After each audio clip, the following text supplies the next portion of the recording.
నారదుడు ప్రపంచానికి మేలు చేసేవాడు. నారద ఉపాసన, నారదుడిని స్మరిస్తే దేవతలంతా మనకు మంచి చేస్తారు. నారదుడు మనల్ని రక్షిస్తాడు. నారదుడు అనగానే మహర్షి అని చేర్చి ముందు గౌరవించడం నేర్చుకోవాలి. నారద మహర్షి అనాల, నారదుడు అనకూడదు. మనం నారదుడా అనకూడదు. నారద మహర్షి పూర్ణంగా పేరు పిలాల, స్పష్టంగా సంపూర్ణంగా పిలిచాల. నారాయణ ఎంత బాగుంది పేరు. అట్లా గౌరవించడం నేర్చుకోవాలి. నారదుడు అనకూడదు, మనం నారద మహర్షినే అనాల. అప్పుడు ఆయన గొప్పదనం అర్థమవుతుంది. నారద మహర్షి అంటేనే గొప్పదనం అర్థమవుతుంది. లోక కళ్యాణం కోసం అవమానాలు పడుతున్నాడు, పాపం కష్టపడుతున్నాడని అర్థమవుతుంది. నారద మహర్షి అంటే ఆసక్తి కలిగింది కదా.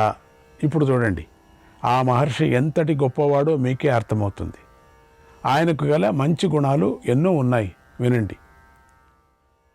సంహితలలో, వేదంలో మానవుల కోసం చెప్పబడినటువంటి ధర్మాలు ఉంటాయి. ఆ ధర్మాలన్నీ తెలిసిన విద్వాంసుడు నారద మహర్షి మాత్రమే. ఆయనకు గాథా చందం, సామవేదంలోని ధర్మాలు తెలుసు. సామగానాన్ని మధురంగా గానం చేసే విద్వాంసుడు. ఆత్మాన సర్వమోక్షిభ్య కృతిమాన్ కృత్యవిత్ తథా. ముక్తిని కోరుకునే వారికి ఆయనే స్వయంగా ఉపాయాలు చెబుతాడు. ఎప్పుడూ ధర్మశాస్త్రాల్లోని విషయం మీదే మనస్సు నిలిపి ఉంచుతాడు. శాస్త్రజ్ఞానం తెలిసిన పండితుడు. శాస్త్ర విషయంలో సమబుద్ధితో ఉంటాడు. వేదంలో ఉండే సంశయాలను తీరుస్తాడు. అర్థంతో సహా వ్యాఖ్యానాలు చేస్తాడు. స్వభావంతో ధర్మమందు ఆసక్తి కలిగి ఉంటాడు. లోపాలు, ఆగమాలు మొదలైన వాటిలో కూడా ప్రయోగాలు కూడా చేసి చూపిస్తాడు. ఒకే అర్థం గల పదాలను, అనేక అర్థాలు గల పదాలను విడివిడిగా విడదీసి చూపిస్తాడు. అనేక శబ్దాలను ఒకే అర్థంతో చెప్తాడు. ఒకే అర్థాన్ని భిన్న శబ్దాలతో చెప్తాడు. అంతటి ప్రతిభాశాలి నారద మహర్షి. సకల వర్గాల మార్పు విషయంలోనూ, అన్ని అధికరణాల్లోనూ ఆ నారద మహర్షే లోకంలో ప్రమాణంగా ఉన్నాడు. అందరికీ అన్ని వేళలా పూజ్యుడై ఉన్నాడు. అచ్చులు, హల్లులు, ఛందస్సులు, నిఘంటువులు వాటి వాటి భాగాల స్మరణ చేస్తూ నిజతత్వాన్ని తెలుపుతాడు నారదుడు. మానవులలోని హృదయాంతరాళాల్లో దాగినటువంటి అంశాలను వెలికి తీసి చూపిస్తాడు నారదుడు. వేరుగా ఉన్నట్టు వచనాలను, నిశ్చయంగా చెప్పబడినటువంటి అంశాలను బాగా గుర్తించి చెబుతాడు. తనకు ఇతరులకు స్వర సంస్కారాలను ఆచరిస్తాడు. మాట్లాడే మాటల్లో ఏకత్వ, బహుత్వ సాధన చేసి నైపుణ్యం చూపిస్తాడు. పరమార్థాన్ని వెంటనే గ్రహిస్తాడు. అపరాధాలను గుర్తిస్తాడు. వ్యాకరణ శాస్త్రానికి సంబంధించిన తద్దితాలను ప్రయోగించడంలో నైపుణ్యం గలవాడు. అంటే మన మాటలను స్వర వర్ణ అర్థాలతో అలంకరించి మాట్లాడగల బుద్ధివంతుడు. ధాతువులను గురించి తెలిసినటువంటి పరిపూర్ణ జ్ఞాని. 5 రకాలలో అక్షరాలను, స్వరాలను విభాగం చేసి చూపిస్తాడు. ఇవి నారద మహర్షికి గల అర్హతలు. ఇంకా మరికొన్ని ప్రత్యేక అర్హతలు ఉన్నాయి. వాటిని కూడా ఈ మహాభారతంలో ఆయా సందర్భాల్లో మనం తెలుసుకుందాం. నారద మహర్షి యొక్క గొప్పతనం కనుక నారద మహర్షి అనగానే పక్కపక్క నవ్వకూడదు. మనం ఈ అర్హతను గుర్తు చేసుకోవాలి. అర్హతలంతా గుర్తు చేసుకుంటే నవ్వటానికి మనకు అప్పుడు రాదు, భయం వస్తుంది. అంటే భక్తి భావాన్ని పెంచుకుంటే మంచిది. మనకు పుణ్యం లభిస్తుంది. నారద మహర్షి గురించి లోకంలో గల అపభ్రంశమైనటువంటి ప్రచారం తొలగిపోవాలనేటువంటి ఏది విడిచిపెట్టకుండా వర్ణించడం జరిగింది కదా ఇక్కడ. ఇక కథలోకి ఇక దీన్ని ఒకటొకటిగా నేను చెప్పింటే ఇంకా చాలా టైం అయిపోవు. అందుకని ముందు ముందు వచ్చేటువంటి మనకు మహాభారతంలో అక్కడక్కడ నారద మహర్షి మనకు కనపడుతూ ఉంటాడు. అప్పుడప్పుడు ఆయన గురించి మనం ప్రశంసలు చేసుకుందాం. ఇప్పుడు మనం కథలోకి ప్రవేశిస్తాం. మహాత్ముడైనటువంటి నారద మహర్షి ధర్మరాజు భవనంలోకి అడుగుపెట్టాడు. వెంటనే పాండవులు తమ ఆసనంలోంచి పైకి లేచారు. ధర్మరాజు గబగబా ఆయనకు ఎదురు వెళ్ళి నమస్కారం చేసి స్వాగతం పలికి లోపలికి తీసుకొని వచ్చి అందమైన ఆసనంలో కూర్చోబెట్టాడు. భక్తిగా ఆయనను పూజించాడు. ఆ పూజకు నారద మహర్షి ఎంతో ఆనందించాడు. ధర్మరాజు మేలును కోరుకుంటూ హృదయపూర్వకంగా ఆశీర్వదించాడు. ధర్మరాజును కూర్చోమని ఆజ్ఞాపించాడు. ధర్మరాజు కూర్చొని మహర్షుల వారు వచ్చారనేటువంటి వార్తను ద్రౌపదికి తెలిపాడు. ద్రౌపది ఎంతో శుచిగా అక్కడికి వచ్చి మహర్షి పాదాలకు నమస్కారం చేసి నిలబడింది. నారద మహర్షి ఆమెను ఆశీర్వదించి లోపలికి వెళ్ళమని ఆదేశించాడు. ద్రౌపది లోపలికి వెళ్ళింది. తర్వాత ఆయన పాండవులందరూ వింటుండగా ఏకాంతంలో ధర్మరాజుతో ఇలా అన్నాడు: ద్రౌపది మీకు ధర్మపత్ని, మీకు కీర్తిని లభింపజేస్తుంది. ఆమె కారణంగా మీకు వైరం కలగకూడదు, మీలో భేదాభిప్రాయాలు రాకూడదు. ఈ విషయం మీకు బాగా అర్థం కావటానికి ఒక కథ ఉంది, దానిని చెబుతాను వినండి. పూర్వము సుందోపసుందులు అనేటువంటి ఇద్దరు రాక్షస సోదరులు ఉండేవారు. వారెప్పుడూ ఒకే చోట కలిసి ఉండేవారు. రాక్షసుల కథ చెప్తున్నాడు. అందుచేత ఎవరూ వారిని చంపలేరు అనే మాట ముల్లోకాల్లోనూ వ్యాపించింది. వారిది ఒకటే రాజ్యం, ఒకటే ఇల్లు, ఒకటే మంచం, ఒకటే కంచం, ఒకటే ఆసనం. కలిసి తినేవారు, కలిసి పడుకునేవారు. అంతగా ఆ సుందోపసుందులు కలిసి ఉండేవారు. ఒకనాడు వారు తిలోత్తమ అనేటువంటి అప్సర ప్రేమలో పడి ఒకరినొకరు చంపేసుకున్నారు. ఏం ప్రయోజనం ధర్మరాజా? అందుచేత మీ మధ్యలో ప్రేమ భావాన్ని పెంచుకోండి, మీ మధ్యలో పెంచుకోండి, మీలో మీకు విరోధం రాకుండా చూసుకోండి అలా అన్నాడు. మహర్షి కథను ఇలా సంక్షిప్తంగా చెప్పేసరికి ధర్మరాజుకు కుతూహలం పెరిగింది. వారి గురించి ఇంకా తెలుసుకోవాలనిపించింది. మహర్షిని ఇలా అడిగాడు: మహాముని, మీరు చెప్పినటువంటి సుందోపసుందులు ఎవరు పుత్రులు? వారి మధ్యలో శత్రుత్వం ఎలా పుట్టింది? మీరు చెప్పిన ఆ తిలోత్తమ అప్సరస లేదా దేవకన్య దేనికోసం వారు కొట్టుకున్నారు? ఒకరినొకరు ఎందుకు చంపుకున్నారు? ఈ కథను విస్తారంగా చెప్పండి. బ్రహ్మర్షి, వీరి చరిత్ర వినాలని మాకెంతో కుతూహలంగా ఉంది, చెప్పండి అన్నారు. దయచేసి పూర్తిగా చెప్పండి అని ప్రార్థించాడు ధర్మరాజు. శ్రీకృష్ణ పరమాత్మనే నమః. ధర్మరాజు కోరిన మేరకు నారద మహర్షి ఇలా అన్నాడు: ధర్మరాజా, సుందోపసుందుల కథను చెబుతున్నాను, సోదరులతో కలిసి విను. పూర్వము హిరణ్యకశిపుడు వంశంలో నికుంభుడు అనేటువంటి రాక్షసుడు ఉండేవాడు. అతడు మహాబలవంతుడు, తేజశాలి.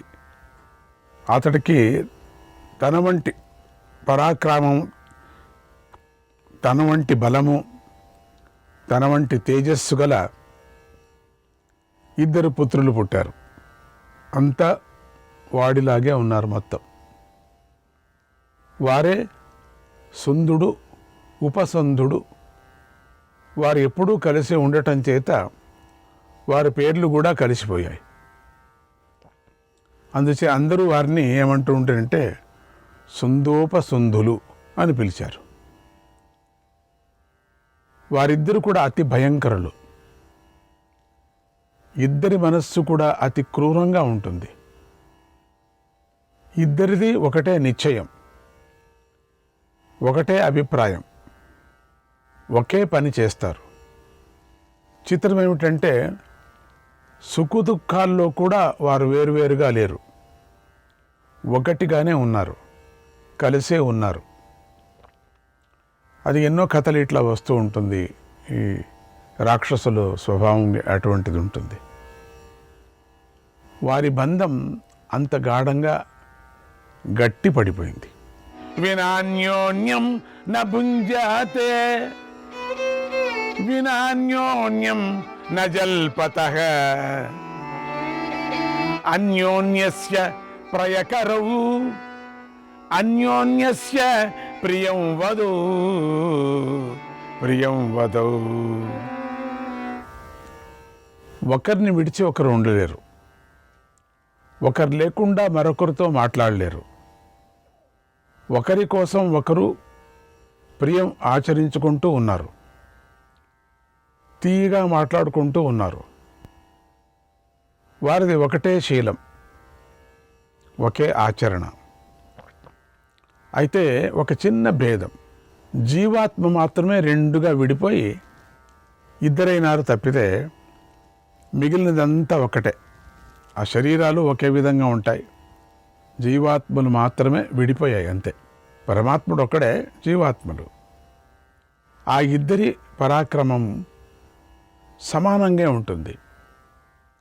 ఇద్దరు ఒకే అభిప్రాయంతో ఒకే రకంగా చెడు పనులు చేశారు, చేస్తూనే ఉండరు ఎప్పుడు కూడా. ఒకనాడు వారికి ఒకే రకమైన ఒక వింత కోరిక పుట్టింది, ముల్లోకాలను జయించాలి అనేటువంటిది. ఈ రాక్షసులకి ఎప్పుడూ అదే, వాళ్ళకి ఎప్పుడు రెండు కోరికలు ఉంటాయి. ఒకటి అమరత్వము, రెండవది అన్ని లోకాలను జయించాల,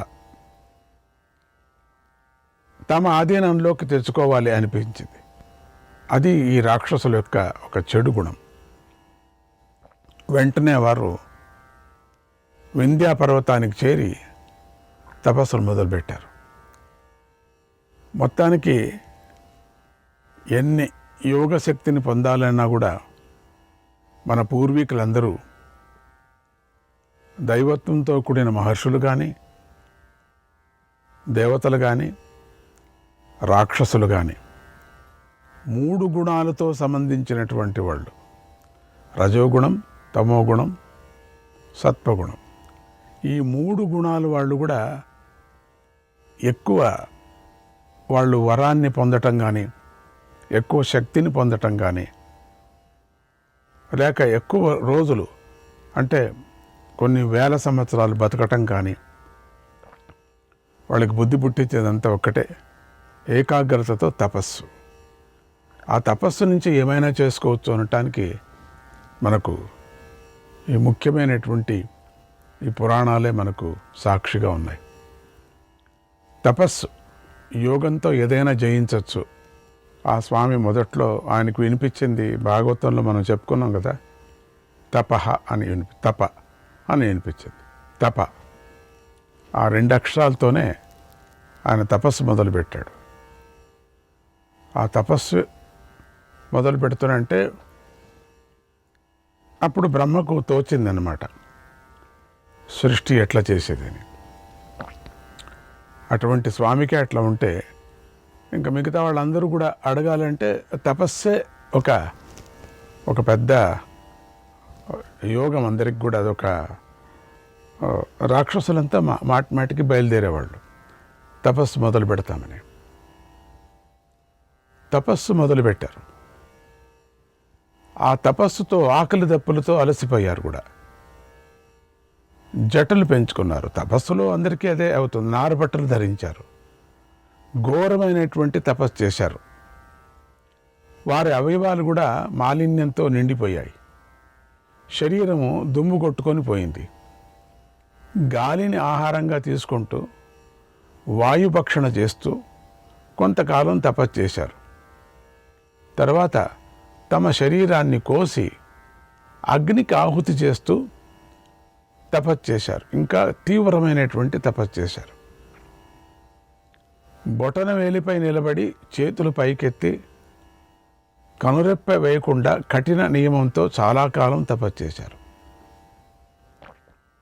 వారి తపోగ్నికి వింధ్యా పర్వతమే తాళలేక ఆ తపశ్శక్తి అటువంటిది. మనం దత్తదర్శనంలో అత్రి మహర్షి యొక్క తపస్సుకి తల్లడిల్లిపోయి త్రిమూర్తులు వచ్చి ప్రత్యక్షమయ్యారు. జ్ఞాపకం ఉందా మీకు? తపస్సు అంటే ఏమిటి, ఆ ఉష్ణం ఎట్లా పుడుతుంది, శరీరం నుంచి ఏ విధంగా, అది మీరు దత్తదర్శనం జ్ఞాపకం చేసుకుంటే తపస్సు అంటే ఏమిటిని తెలియటానికి దత్తదర్శనం చదివితేనే మంచిది.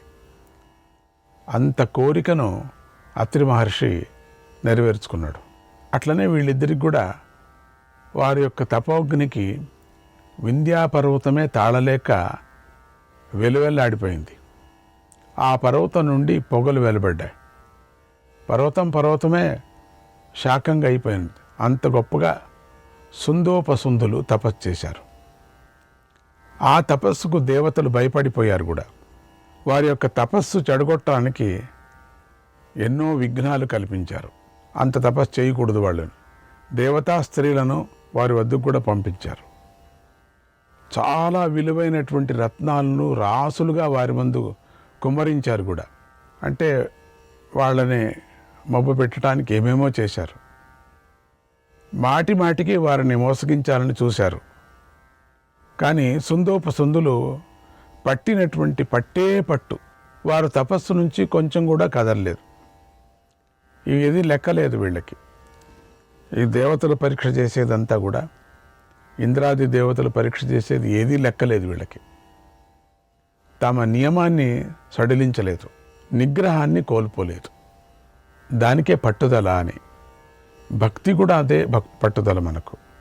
ఇక దేవతలంతా ఇక లాభం లేదని దేవతలు వారిపై ఇంకా ఎక్కువ మాయను ప్రయోగించారు. అంతే. వారి వద్దకు చెల్లెళ్ళు, తల్లులు, భార్యలు, ఆత్మీయులు పరిగెత్తుకొని వచ్చారు. శూలం పట్టుకున్న ఒక రాక్షసుడు వారిని తరుముకుంటూ వచ్చాడు. అంటే వాళ్ళ బంధువుల మీద రాక్షసుల్ని వదిలారు.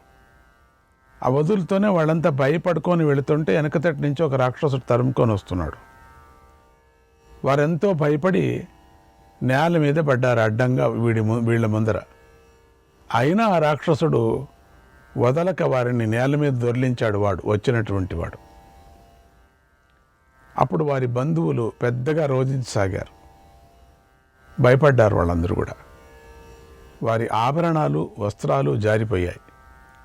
ఎంతో దీనంగా సుందోపసుందులను రక్షించమని ప్రార్థించారు. దగ్గర వచ్చి ఇంకిదొకటే ఉపాయం పన్నారు వాళ్ళు, బంధుమోహ ఉపాయాన్ని.